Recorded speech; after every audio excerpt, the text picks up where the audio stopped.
Hey everybody, how we doing? I'm doing pretty well today. I forgot to put this in the chat. But as usual, we have the Kanto reorchestrated, or Pokemon reorchestrated, Kanto Symphony going on.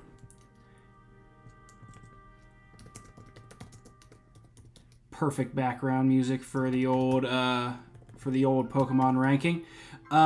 So we're back here again today. This is going to be number 89 to 80 in our definitive list of 151 greatest Pokemon of all time. I'm very excited about it. It's we're gonna keep chugging along here. It's so funny. I feel like most people are engaging with this after the fact, which is fine. I don't mind that. And I get to just sit here and talk to myself. But we're here. It's weird time, about 3 p.m. on a Wednesday. My summer hours just make it strange, but here we are, having fun. I do also want to say before we start again that I am making music with Silver Cave right now, and I highly encourage anyone to check out the music that I have created, with the help of others, of course. But right now I'm doing a lot of singing for the next release, which is really exciting, and I'm happy to have everything sung. Because that's a big, that takes a lot of time, and now I can kind of really start to get into kind of like the editing phase, and then we can get into the mixing phase and all that. So things are chugging along as far as new Silver Cave music, which I'm really excited about, but we are here for the ranking. Let's recap where we were last time. Last time we did 99 to 90, but I'm just going to start with our boy Geodude at number 100. At number 99, we had Zygarde. At number 98, we had Sneasel, a personal favorite of mine. At 97, we had Starmie. At 96, we had Exeggutor. At 95, we had Goodra, one of Ash's greatest Pokemon. At 94, we had Lycanroc. At 93, we had Incineroar. At 92, we had the beautiful Cosmog, Lunala, and Solgaleo. Sorry, Cosmoem. And at number 91, we had Haunter. And then finally, at number 90, we had Slowbro. One of the sneakiest, super relevant Pokemon ever. I feel like it kind of really flies under the radar, but that resume, it speaks for itself. Slowbro could maybe be higher, I don't know. But now we're going to start with number 89 today. And we're gonna keep getting into the bona fides, and I cannot wait for you all to discuss and deliberate my ranking here. So at number 89 on the list of 151 greatest Pokemon of all time, we have our friend Deoxys. The Deoxys you see before you is the normal form, but there are many other forms. It has an attack form, it has a speed form, and it has a defense form. We know forms of any kind are going to be a big plus on our resumes here. Now, let's look at those. Attack form, ooh, yes. Oh, yeah. I know back in Generation 3, or just back in some of the older Pokemon games, Deoxys' form was based on the game that it was in. I don't know that off of the top of my head which game was which, but I know that its forms were based on what game? Forgive me.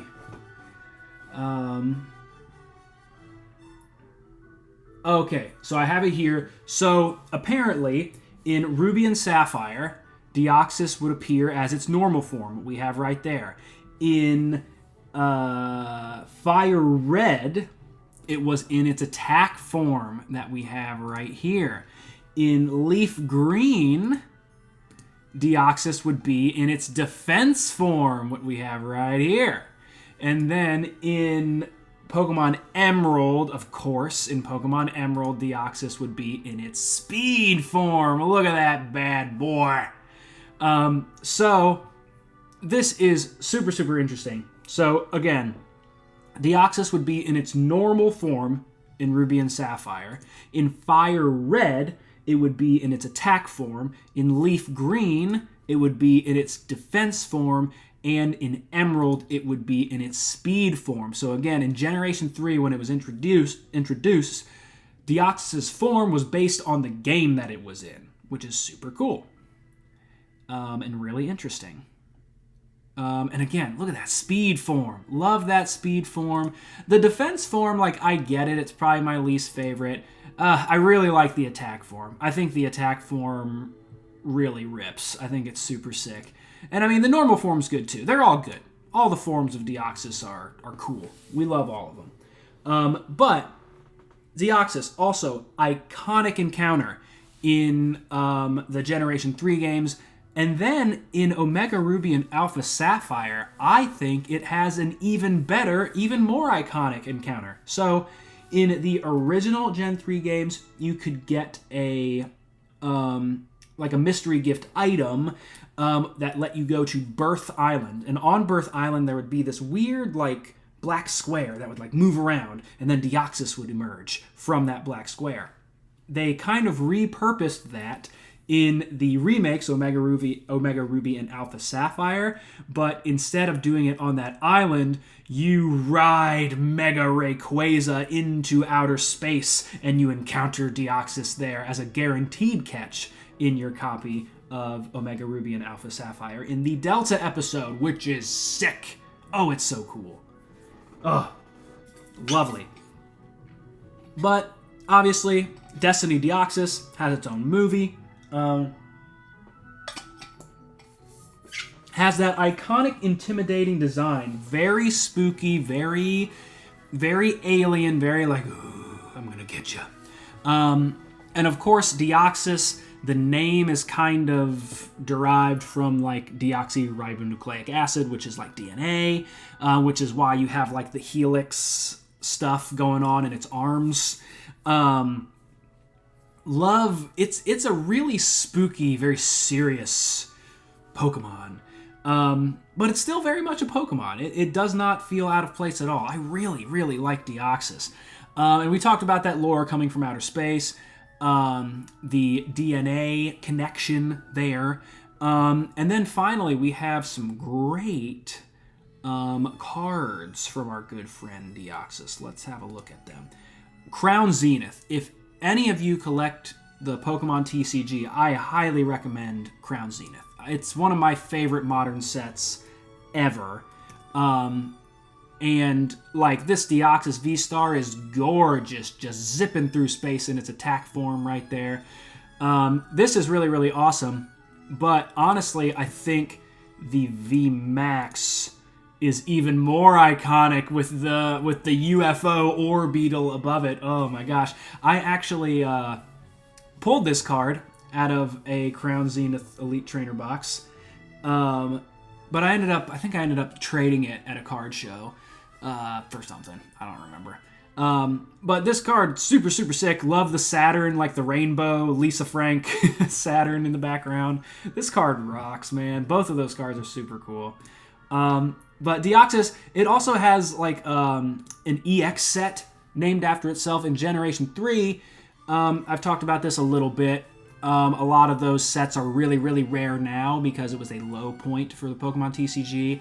And there is a set called EX Deoxys. And it has gold stars in it. It has the gold star Rayquaza in it. Maybe one of the greatest Pokemon cards ever printed. So, very, very cool. Deoxys, number 89. Very, very interesting Pokemon. Not one I think about too often. I don't know if I've ever really had one, if I can be honest. Other than Omega Ruby and Alpha Sapphire, because it's actually in the game. But Deoxys, worthy as any. Worthy as any, worthy as ever. So at number 89, we have Deoxys. Let's move along. At number 88, we have Scizor. One of my favorite Pokemon of all time. Look no further than its design. That bright red, the claws, it's so cool. It's sleek, it's Scyther, but new. I also love how Scizor is an evolution of Scyther, but it's more just like a different form of Scyther, honestly. It is kind of like the not as fast, but more defensive version of Scyther. And that's something that Pokemon does here and there, where they make an evolution, but it's more of kind of just like a different stat distribution, like pivot, rather than like purely stronger, if that makes any sense. But Scizor is really cool for that. Obviously connected to Scyther, which is one of our great Pokemon of all time. An original Steel type, an original Metal Coat Pokemon. The other one being Onix, evolving into Steelix, which we love.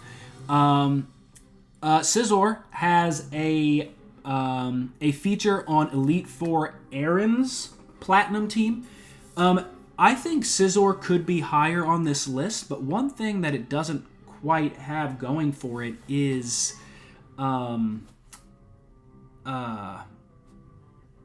features on NPC teams in the stories of these Pokemon games. You really don't see Scizor very often. I mean, especially not in Generation 2. You don't ever see it, really. Jasmine should probably have one in the Generation 2 games when it was introduced. But Scizor thankfully does get that really nice feature on Aaron's team in Platinum. Of course, if you recall, in Diamond and Pearl, Aaron has a Dust Toxin and Beautifly, but in Platinum, he exchanges the Dust Toxin Beautifly for a Scizor and a Yanmega. So that is a huge upgrade. Scizor also gets a Mega Evolution. One that I'm not a huge fan of Scizor's Mega Evolution. I do think it's pretty cool. It kind of has like the chainsaw claws now. It kind of has like the Pokeball look on him. I just don't know if it's that much of an upgrade of regular Scizor. I think regular Scizor is a little less busy, a little more cool to me. Some of the Mega Evolutions, they kind of fall into this category of, let's just make them spikier.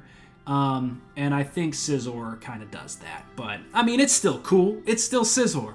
Come on. It's amazing. And then, as such, it's featured in Pokémon Tournament. I know you can, like, Mega Evolve in Pokémon Tournament. I haven't played it in a very long time. I do own it, but you can Mega Evolve into Scizor mid-fight, and that is, like, Scizor's powered-up form, But really, the Mega Evolution and the feature in Pokémon Tournament really, really helps Scizor, because it's definitely a fan favorite. Being connected to Scyther and its great, great design. But again, Scizor was lacking some representation that it was able to get in the later games with Mega and Pokémon, which is super cool. Now, in the TCG, there are some really great OG Scizor cards. I had 3 here that I want to shout out. We have this one from Neo Discovery. Again, love the background on the Dark and Steel cards in the original WotC era. Love that, like, that scratch on there. I think that one's super cool. The one that I think I prefer right here is the Dark Scizor from Neo Destiny. Gosh, I love that Irita illustration. It is so gorgeous. It's so... Oh, it's timeless. It's beautiful. And the hollow pattern is great. Man, I love this Dark Scizor card from Neo Destiny. Neo Destiny being one of the great sets of all time. And the TCG has the Shining cards, as we all know. Oh, man, that is gorgeous. That's better than I remember. And then finally, I think I've shouted this set out already. We have the Versus series. This is Bugsy's Scizor from the Versus series. It is a Japan exclusive set, much like Gym Challenge and Gym Heroes, but it featured the Johto gym leaders and Elite Four members rather than the Kanto ones. And I love it. I'm trying to complete the set now very, very slowly. I have way too many collecting goals now as a TCG person. Is anybody else super interested in the Final Fantasy Magic the Gathering cards? I have never played Magic the Gathering in my life, but holy crap, those cards are so cool. And being a newly very big Final Fantasy fan, gosh, there's so many I want. There's so many I want. It's endless. But oh well.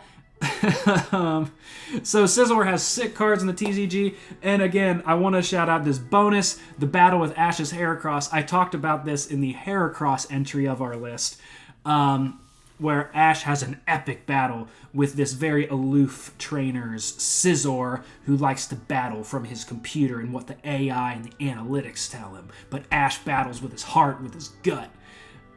So Heracross is victorious. But worthy as ever, number 88, we have Scizor. Let's move to number 89. At number 89 on our list, we have Rhydon. This one might surprise some people, but Rhydon is one of the first Pokemon ever designed. It has like an archetype design that is really indicative of Generation 1. Really like more monster, more kaiju. It's really what Pokemon was kind of built on. And you can see that design in other Pokemon like Nidoqueen, like Nidoking as well. Rhydon is really, really cool. And if you look at those statues, like around the Indigo Plateau, around the Pokemon League buildings, those statues look like a Rhydon. It was iconic to the developers, honestly. And Rhydon is super worthy of this slot for that reason. Now, I say here, first Pokemon ever designed. And it is an iconic... I talked about the statue, but it's also an overworld sprite. Like in those Generation 1 games, if you go into your menu, you will see the icons of your Pokemon on the side. Now, there were a couple, there was one for Water-type Pokemon, one for Grass-type Pokemon, Bug-type, so on, Flying-type. But a lot of the kind of like Beast Pokemon or Pokemon that couldn't be so easily classified, they got like the Rhydon sprite, like the Rhydon sign, I guess. And again, all of those statues, the statues that you see in the Pokemon Mansion, again, Indigo Plateau gym leaders, super, super cool. So Rhydon iconography is all over Generation 1. And not to mention, it is on Champion Blue's team twice, in Fire Red, Leaf Green, and in Red and Blue. I believe in Yellow, Rhydon is replaced because they wanted to give Blue a different team. When Blue is a gym leader in Gen 2 and Gen 4, Rhydon is also a member of that team, which we love.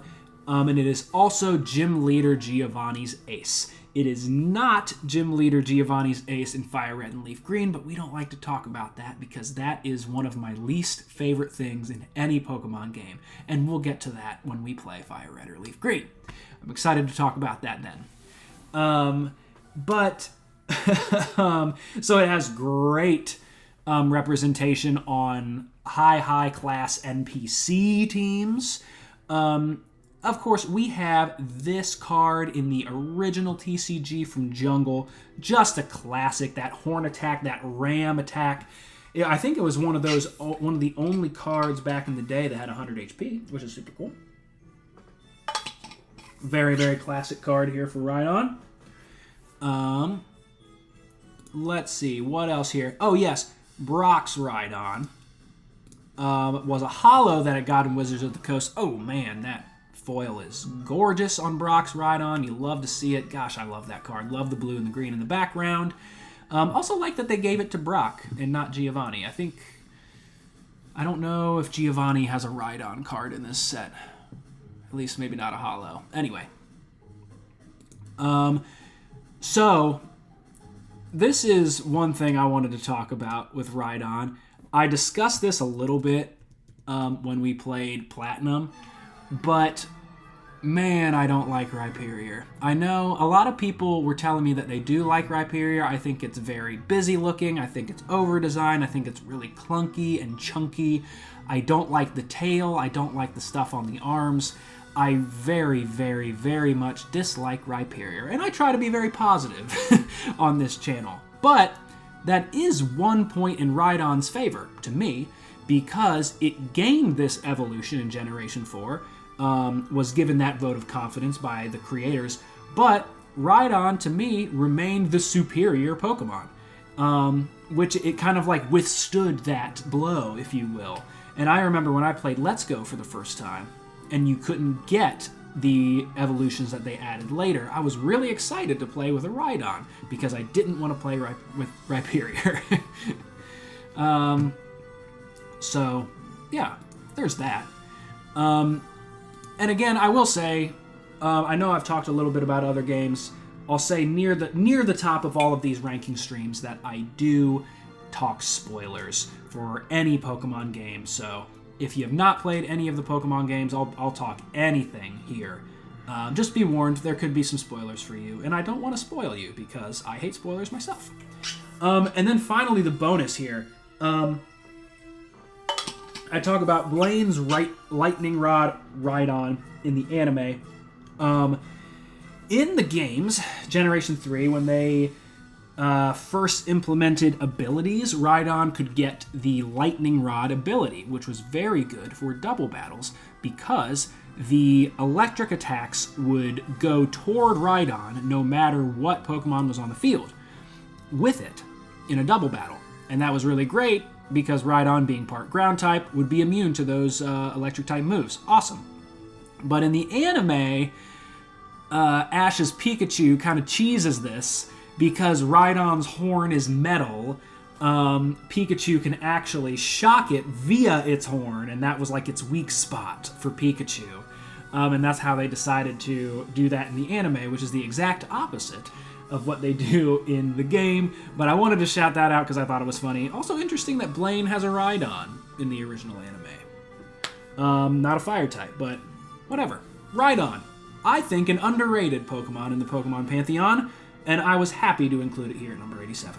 So, let's move on to number 86, which is Aerodactyl.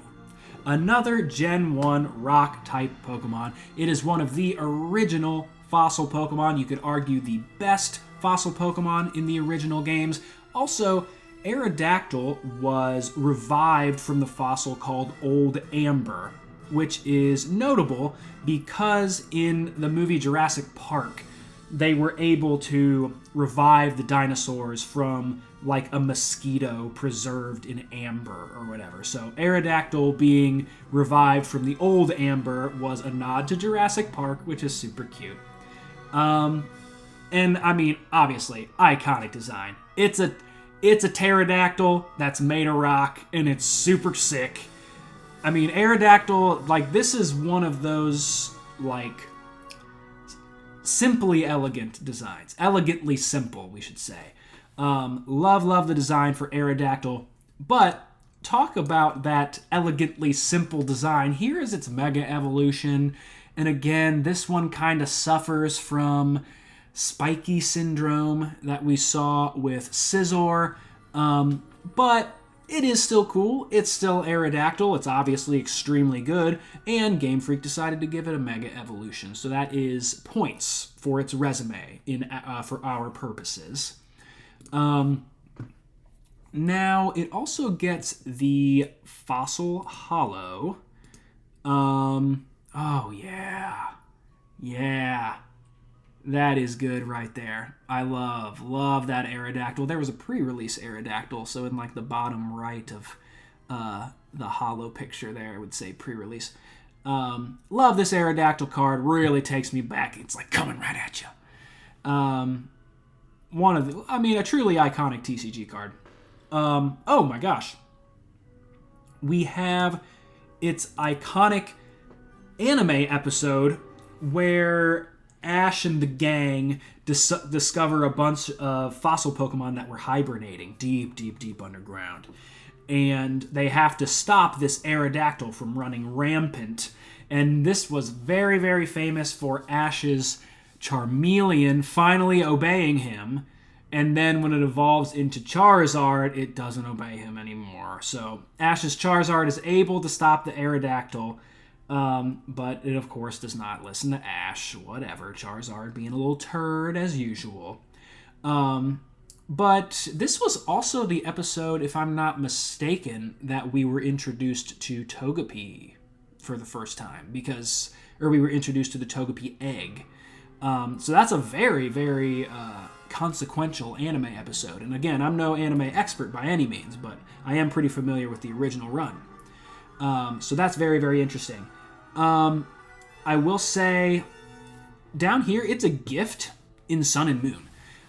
For those of you that don't know, once you get to the last island in Pokemon Sun and Moon, someone will just give you an Aerodactyl, which is super crazy. So I guess you could say it is a gift Pokemon in Gens 1, 3, and 7. So that's interesting. If you count reviving as a gift Pokemon, which I do. It's not one that you have to catch, so it's a gift Pokemon. There's also a notable trade, I believe, in Gen 2, where you can trade a Chansey for an Aerodactyl in Kanto, which is interesting. But Aerodactyl's big moment in the games comes in the form of Lance. In Lance's team in the original Red, Blue, and Yellow, he has an Aerodactyl as a part of his Dragon team. Now, Aerodactyl is a flying and rock type, or a rock and flying type. But it looks very, very draconic. It was an honorary dragon in the original Gen 1 games, which, again, I love that concept. Aerodactyl and Gyarados were given that distinction on Lance's team. And then, of course, in Generation 2 and 4, when Lance is the champion of Johto, the Aerodactyl remains on his squad, and Charizard is also given that honorary dragon status on his team, which I think is really cool. His Gen 2 team is so sick with the 3 Aerodactyls. No, sorry, the 3 Dragonites, Aerodactyl, Gyarados, Charizard. I love that. It's so cool. So that's the big thing. And I write here, he is a member of Blue's team in rematches. I want to say that is in Heart Gold and Soul Silver in the Gen 4 remakes there. When you can rematch Blue as a gym leader, he will use an Aerodactyl, which is neat. I love that.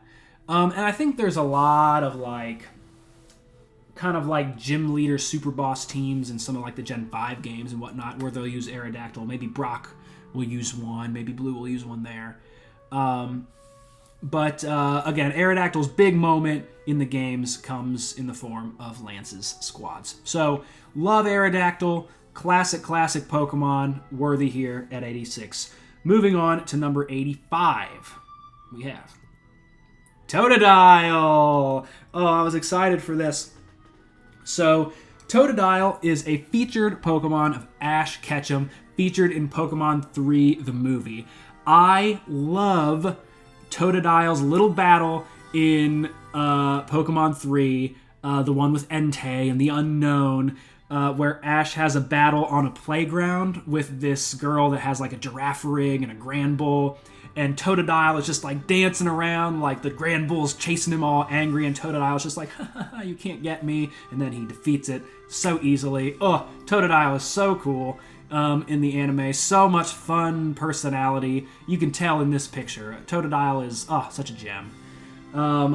But it is also a starter Pokemon 3 times. It is a starter Pokemon in Gen 2, Gen 4, and it is going to be a starter in Pokemon Legends ZA. Again, I have not seen any spoilers. Please do not spoil anyone in my comments or chat if you have seen leaks. But Totodile, we know, as of now, will be a starter in Pokemon Legends ZA.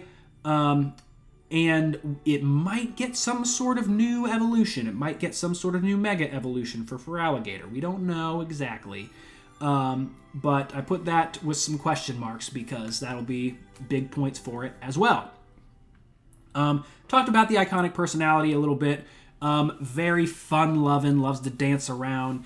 I believe it was a very romantic Pokemon.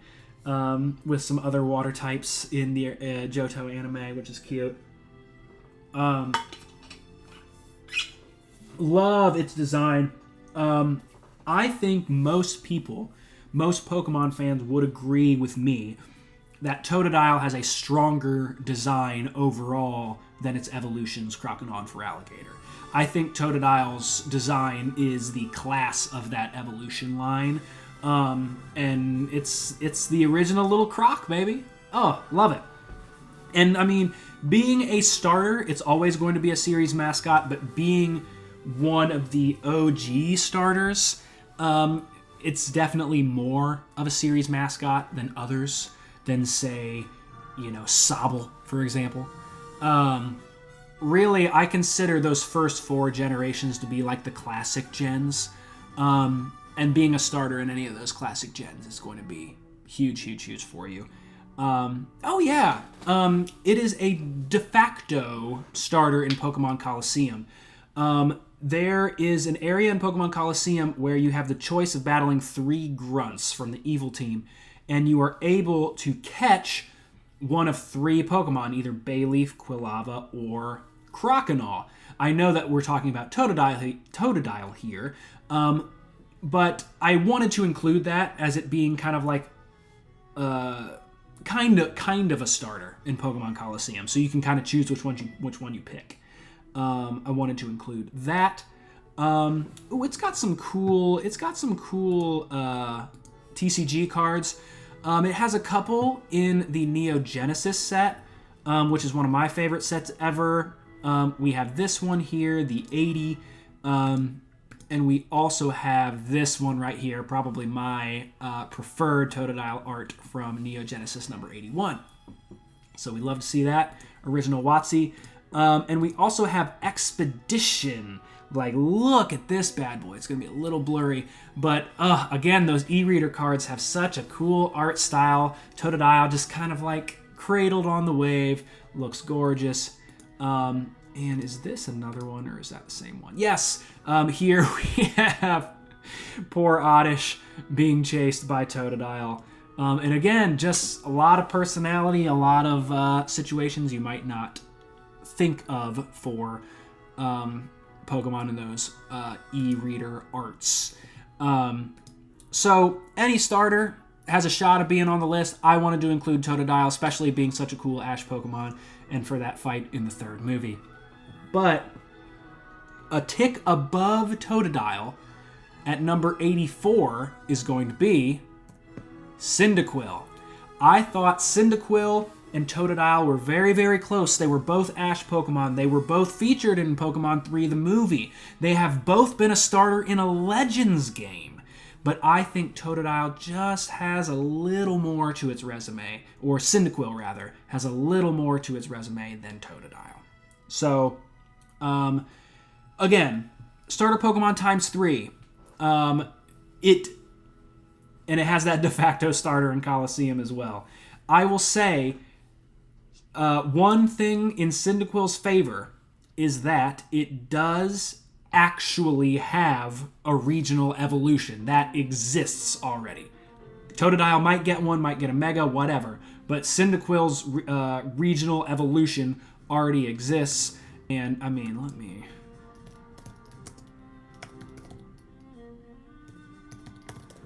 we know I love Typhlosion.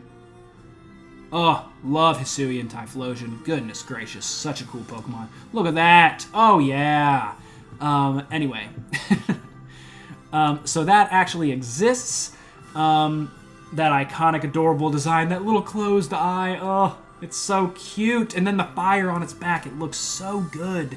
Again, I think I think Cyndaquil might have the strongest design of its line. Ooh, even though Quilava is super, super sick. I wrote featured in Pokemon 3 the movie twice. How silly. But another thing... So I talk about the things that I think just edge it over Totodile. It's cute and fluffy, which is one thing. It actually has that regional evolution. It was a Pokeball in Super Smash Bros. I believe in Melee originally, which I love, and that holds some weight for me. And then finally, just as the last little tiebreaker, if we return back to our Ash's Pokemon win percentage here, of course we have Goodra at 100%. But if you look over on the right, over there with Torterra and Sceptile, you have Totodile at 44%, but just above that, on the next tier, you have Ash's Quilava, previously a Cyndaquil, at 54%. So Ash's Cyndaquil was technically a little bit stronger than Ash's Totodile. But, it's very close between Cyndaquil and Totodile. Could very well be swapped if you want. But this is what I thought on between Cyndaquil and Totodile. But I will show off its interesting TCG cards as well. It, like Totodile, gets 2 cards in Neogenesis. I like this one the best. But then there's also this one, where he's just kind of in like a dirty room. I always thought this one was kind of weird, but still very cute. I mean, come on. Also get some sick Expedition cards. This card right here rules, man. Love that fiery design in the background. Super unique. Oh, you gotta love that. And then it's got another one that's also... Oh, yeah, this one doesn't speak to me as much as the previous one. The previous one I really, really like. This one does have a nice little watercolor vibe to it, though. But yes, so Cyndaquil and Totodile have very, very similar resumes. But I thought Cyndaquil was just a titch better, and I, of course, love Hisui and Typhlosion. Typhlosion I favor over Feraligatr generally, so I guess I have a little bias there. Excuse me. At number 83, let's move right along, folks. We have Zubat! Zubat getting a Geodude-like placement on our list. Zubat is a fixture of the franchise. Zubat may be annoying or weak to some, but Zubat has been flapping around in our hearts forever, and it has been featured so often in the games. It must be on this list. Let's talk about it. So, featured Pokemon of Brock. I feel like this is not talked about enough.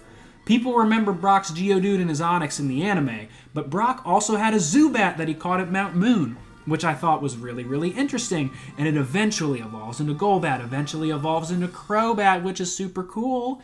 Featured in Pokemon Snap. This is actually really interesting. In the cave area of Pokemon Snap, it's in the tunnel area.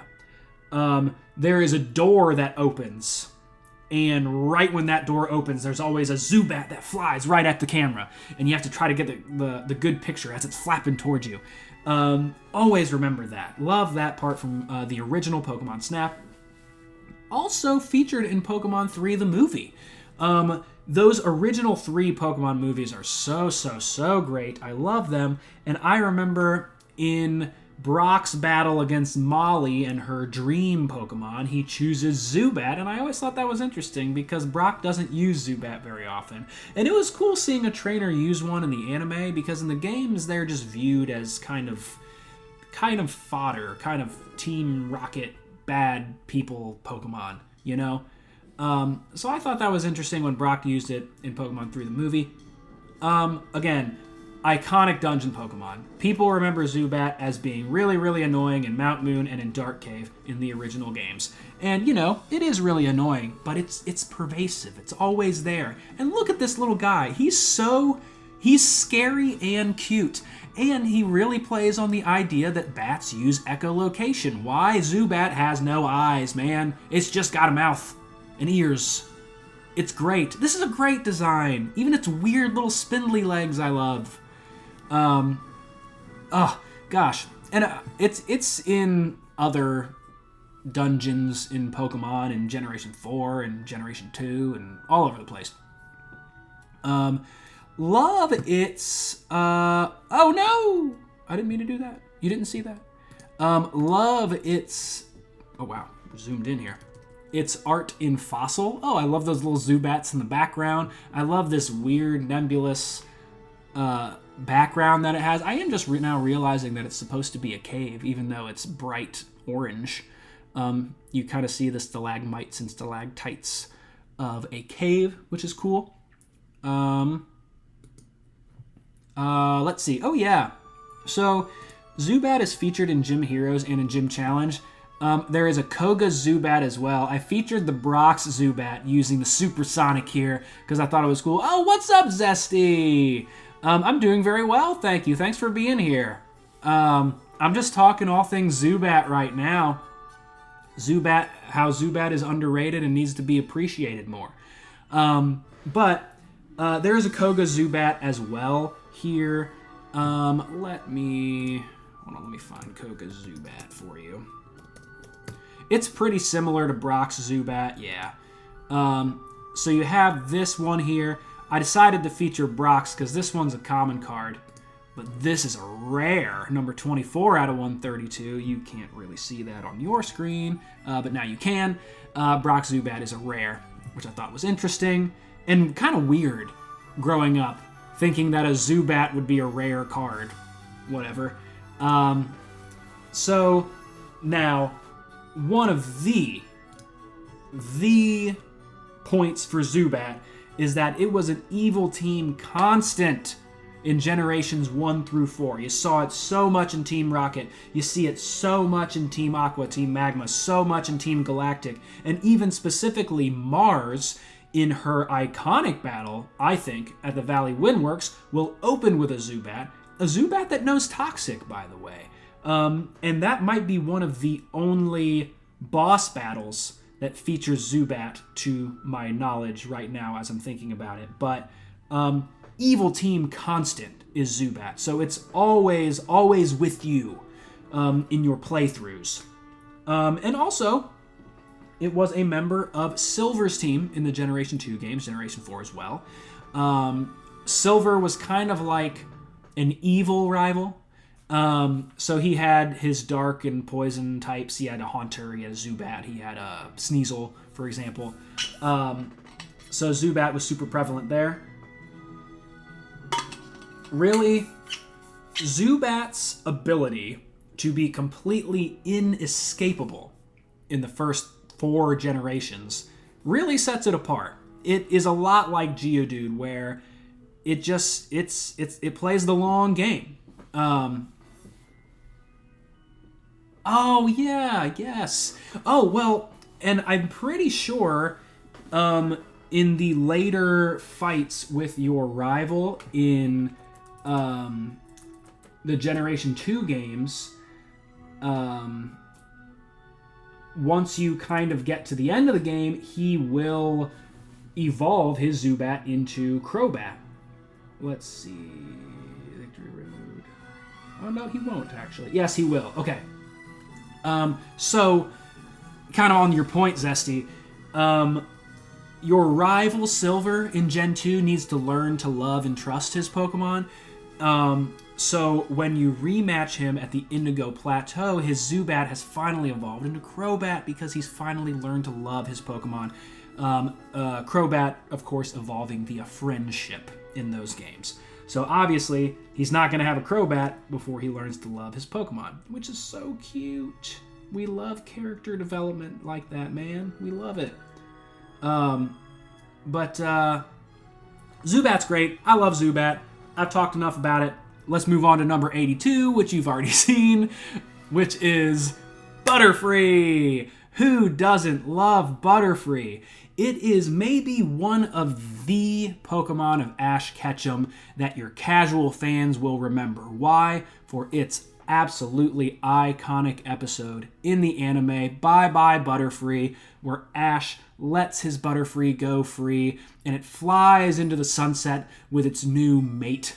It is so cute, so sad. Everybody loves that episode, me included. And that is one of the reasons Butterfree is here at number 82. Now, talk about how it's a featured Pokemon of Ash. Butterfree, I thought was really cool because in the episode on the SS Anne, he sees this dude battling with a super cool Raticate that Ash thinks is cool. And the dude's just like, hey, you should trade me your Butterfree. And Ash is like, oh, I've never done a trade before, but I guess I have to. So then Ash feels kind of pressured, and he trades his Butterfree for this Raticate, and he regrets it. But then the guy trades him back right before the SS Anne sinks. Spoiler alert. Which is super scary. But I always remember that from Butterfree as well. I wrote iconic anime episode, perhaps the iconic moment for my generation. Specifically for me. What's up, Garo? How are you? Good to see you. Hello to you as well. Thanks for being here. So, talk about Butterfree in the anime. Butterfree in that original anime, I'm great, thank you for asking. I work in school, so I'm on summer break now. So I'm able to kind of stream at this weird time. And I've had a lot of free time lately, and it's been really, really, really nice. Thank you for asking. But Butterfree, oh, your wife is a teacher. How about that? That's neat. Give her my best. But talking about Butterfree in the anime, it's actually pretty short-lived. Ash does not have it for that terribly long. His Caterpie is the first Pokemon that he ever catches in the anime, which is another big feather in his cap. Oh my gosh, congratulations. Congratulations to you. That's amazing. But featured in Pokemon Snap, I wanted to mention, I love Pokemon Snap. In that first area, the beach area, you can see lots of Butterfree fluttering around. It's very, very fun. Right here, I love Butterfree's Gigantamax form. I think it is so, so cool and awesome that it finally gets the Psychic type. Butterfree and Venomoth, for that matter, both learn a lot of psychic moves in the original games, and it's so cool to see Gigantamax Butterfree get those awesome, cool wings, but then also get the Psychic type. I think that's really cool. Really underrated form from Sword and Shield, in my opinion. So, again, Pokemon Snap, iconic in the anime. This right here. Oh, baby. Oh, yes. Oh, I linked this PSA card here. I love this Butterfree art from Jungle. It is absolutely gorgeous. All the flowers, the wind, the colors. It is so, so beautiful. And I wanted to show this one specifically because if you look at that first edition right there on the left side, it doesn't really look like a 1. There's kind of like a weird little ink bubble thing making it look like a D. And if you look here at the PSA label, it says D, quotes, edition error. And that is an iconic error in the original TCG. And to me, this is an iconic card for its absolutely gorgeous art. I love this Butterfree art. And this is a really cool error. I actually do have one of these error cards, which is very fun for me, personally. Oh, let's see here. Again, it was the original regional bug Pokemon. Like, the OG, it started its own archetype in the Pokemon world. You could say it kind of co-founded that with Beedrill as well. But I think Butterfree is more in people's hearts because of that, because of its run in the anime for sure. Let's see. I guess you're right. Having 70 HP as a stage 2 is not great. Did you actually play the TCG, Garo? I never did. I just collected. I've only ever collected cards. I've never really played the Pokemon TCG. I played a little Yu-Gi-Oh! Obviously, we played that on the channel. Oh, you played it so much. Do you still play or collect? The game for the Game Boy, yes. But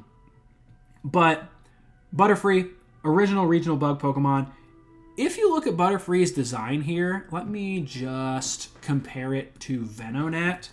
A lot of people think that I put Venonat Typhlosion, that's funny. A lot of people think Venonat was originally supposed to be related to Butterfree because they have a lot of similarities. They have the little feet, they have the little fangs, they have the eyes, the little hands. I mean, you can totally see it, right? People think that it's possible that maybe Caterpie was supposed to evolve into Venomoth and Venonat was supposed to evolve into Butterfree design-wise, but we don't know that for sure. There's definitely some smoke there, as you can see. So that's another cool little conversation around Butterfree. And then finally, when you're looking at the OG Pokemon games, in Pokemon Yellow, you're given a Pikachu. That's the only starter option that you have. And Brock has Geodude and Onix, and Pikachu is not going to work against those two Pokemon. And Mankey was another one of these Pokemon, but Butterfree was an answer to Brock in Pokemon Yellow because early on, once you evolve it at level 10, it can get confusion, and that was hugely, hugely advantageous against Brock. Now, Butterfree, being bug and flying type, is quad weak to rock, but luckily in those OG games, Brock's Pokemon do not know rock type moves yet. They're just rocking tackle and bide, baby. They're all defense. So, Butterfree being an answer to Brock in Pokemon Yellow gave it a really, really nice little niche for Pokemon players in Generation 1. And it really, really sticks in the hearts of players. It was really, really featured early on in the Pokemon franchise. Got a nice little moment with its Gigantamax form later, but it looms so large there and helped to create the regional bug archetype that I had to include Butterfree on our list at number 82. Oh my gosh, guys, today we only have 2 more entries. I'm so sad. But at number 81, we have Ninetales. I love Ninetales. I think it is another simple, elegant design. I love that red eye that it has. Yes, we all cried when he released the Butterfree. I was just talking about that. So one thing I want to talk about with Ninetales is, oh my gosh, all of these original base set holos are gorgeous. Ninetales, of course, had one, this beautiful, beautiful first edition Shadowless card.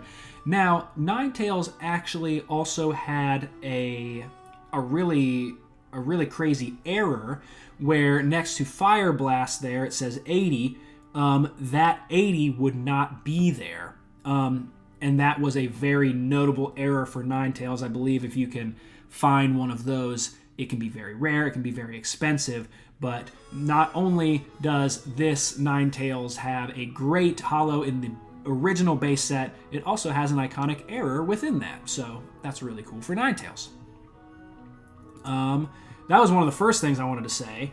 Iconic design, iconic lore, I kind of forget what it is, but there's something about foxes and or cats and like the 9 lives. There's some sort of like Japanese lore there that I don't fully remember, but Ninetales has it. Love Ninetales. I think Ninetales has underrated representation in NPC teams. It is on Gym Leader Blaine's team in Gen 1 and Gen 3, which is super cool. Not in Gen 2 or 4, I don't think. But it is also a member of Blue's champion team in Pokemon Yellow only. Blue is very much more well known for having Arcanine on his squad, but in Yellow they decided to give him a Ninetales as a little change-up, which is cool. Now, Ninetales is also on the champion team of Professor Kukui in Sun and Moon. And that kind of brings me to my next point here. So Kukui does not have the original Ninetales on his champion team. He has a Alolan Ninetales, which I find to be completely gorgeous. I love Ninetales' original design, but I think it's I might have said Hisuian. Its Alolan form is even stronger, in my opinion. It is an ice fairy type, which is super great. And it's nice to have a good ice type, because ice can be so weak. But pairing it with fairy makes it so good. It evolves via the Ice Stone. We got an Alolan Ninetales in Pokemon Legends Arceus, which is super cute. And then a little more TCG representation for Ninetales. We talked about the base set holo ad nauseum. But we also have Brock's Ninetales here. Ooh, I love that red aura around it. Ooh, I love that card. Brock's Ninetales. This is from Gym Challenge. And then we also have this illustration rare, art rare, whatever you call it, in Obsidian Flames. Oh my gosh. Guys, the modern arts, some of them just completely go off, man. This Ninetales is absolutely beautiful, featured in Obsidian Flames. Love it. Really happy to have this card in my collection. And you should too, if you're a collector. I'm pretty sure it's still pretty affordable, which is very cute, very sick. Really, that elegance does a lot for Ninetales, kind of its connection to the ghostly, the spiritual. It's underrated representation from key NPCs. Made Ninetales a must-include on our list here at number 81. Now I need a drink of water.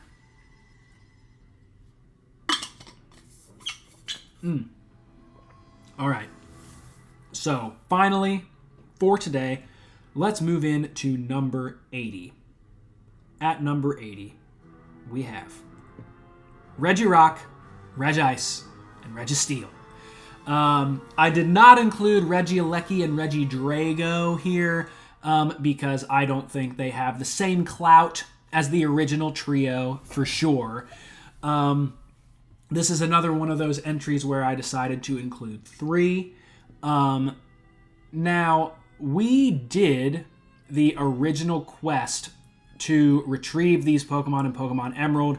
We know about it. Exactly right, Zesty. We know about it. From our Emerald playthrough. You have to read Braille, you have to get a Relicanth, you have to get a Wailord, you have to use specific HMs, you have to go to different spots around the region, you have to dive in this super secret spot. Their side quest in the original Gen 3 games is completely iconic, that iconic rarity with the Braille quest. There may be no other side quest to capture the imagination of Pokemon fans like these 3 did when they were originally introduced in Generation 3. They made legendaries feel legendary. That's exactly what I'm saying, Zesty. That's a great way to put it. These 3 legendary Pokemon made legendaries feel legendary when they were introduced. I love that. Thank you for that. Of course, with their Braille quest in the Gen 3 games. And I put iconic meme. You said it here in the chat. And they have very funny vocalizations in the anime, and I know that's a big meme. They are featured on Frontier Brain Brandon's team. When I was growing up, obviously we played through Battle Frontier in our Emerald playthrough. You can watch that if you'd like. I loved looking at the the Frontier Brains teams in the original Emerald Battle Frontier. It is difficult, but we were able to get all the silver symbols. I don't know if I could do the gold symbols. I don't know if I have the strength for that. But we were able to do the silver symbols, which I'm really proud of. But I loved looking at the Frontier Brains teams. And Brandon, in the Battle Pyramid, he had a team of 3 Regis, which is really cool, really interesting. Oh my gosh, okay. I'm going to pause our music here because I wanted to play this for you. The Reggie's battle theme in the original Gen 3 games. I mean...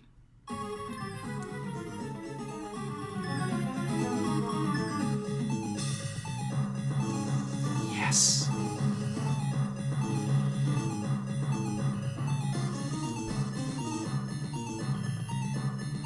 Oh, it's so good. Gosh, this theme is epic. It's so sick. Gosh, this is one of my favorite battle themes in the whole series, and I had to shout this out. You had to learn Braille to catch legendaries. You're so right. You're so right. People say it all the time for a reason. Gosh, I love that theme. It's so sick. Let me go back here. All right, we'll get this going back again. Love that theme. I talked a little bit more. I talked a little bit earlier about how they had members added later. Of course, we have Reggie Alecki. I'm pretty sure that's how you spell it. Yes. Reggie Alecki here is gorgeous. I actually really like this new member of the Reggie Quintet now. Really like Reggie Alecki. We also have Reggie Drago, which is the dragon type Reggie with that dragon's maw for its arms. Both of these Pokemon are cool. I think they're both pretty worthy, but again, I don't think they reach the heights of the original trio. My favorite was always Registeel growing up. But all three of these Pokemon received Gold Star cards. Here we have Registeel. Oh, I love that. Oh, that is so cool. It's so alien. Oh my gosh, I love that. So we have Registeel there. We have Regirock here, also very sick. And then finally, we have Regice, Gold Star. Again, these Gold Star cards were in the EX era of Pokemon. A low point for the series, so they're extremely rare. They were printed way less relative to the original run, and of course to now. Pokemon prints so much for the TCG now, and it still can't keep up with demand, which makes me very sad. But yes, these three Gold Star cards are super sick. Any Pokemon that has a Gold Star card it's going to be a big point on its resume. And it really helps our beloved Golem trio of Regice, Regirock, and Registeel.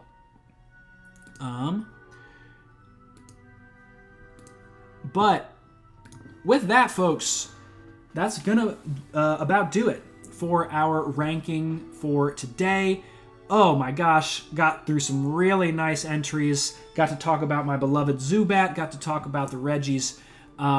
Folks, thanks for being here with me today. Zesty and Garrow, I really appreciate that. I'm happy to have you, and I'm happy to continue to share my love for this franchise and share my love for video games, as always. Next time, we will have 79 to 70. Oh, thank you, Garrow. Appreciate that.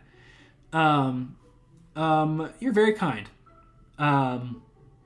Next episode, we will have 79 to 70. We're going to keep chugging along.